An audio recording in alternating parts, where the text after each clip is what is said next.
First, imagine the best thing you have ever tasted. Being destroyed! Pickling food can prevent this. This recipe is about how to pickle blackberries. It is shown in the American Cookbook and was written in the 1820s by an unknown author. This recipe demonstrates the importance of food preservation in the 1800s. The fact that the recipe is about pickling blackberries speaks to the fact that the author may have grown their own food in their yard because blackberries are a fruit that is often found in gardens and people often pickle fruit that they grow. The author of the recipe spells words exactly how they sound when you say them, not how they are actually spelled. For example, the author spelled berry as B-E-R-R-I and spelled the word and as A-N. In the 1820s, there were not giant supermarkets like there are today, so many people grew much of their food in gardens at their homes. Because of this, food preservation was very important to keep food throughout the winter. This is probably why a pickling recipe was in the American Cookbook. Based on the language that the author uses, it seems that food was a very down-to-earth and informal type of thing. Today there is an elegance aspect to preparing food in many circumstances, but that is not the feeling of this recipe.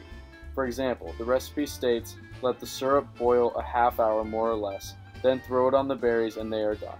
This language does not have a very formal type of tone like many recipes today.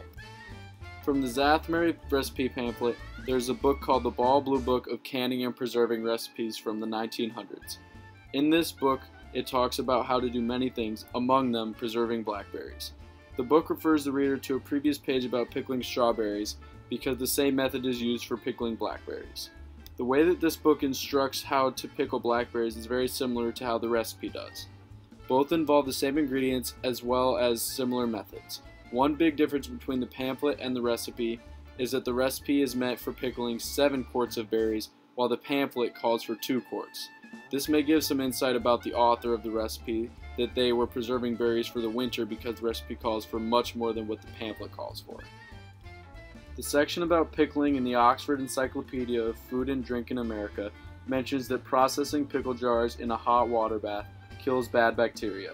This technique was not discussed in my recipe or the pamphlet, which leads to the conclusion that this technique was not discovered during this time period. Putting the pickled berries in a jar was not even mentioned in the recipe, which implies that the importance of sealing the berries after they were pickled was not known in the 1820s. Based on how the author wrote the recipe, they probably were trying to convey the simplicity of it to the reader most of all. Food preservation was very important in the 1820s, and the author probably wanted the process to seem very simple so the reader would not be scared away from doing it.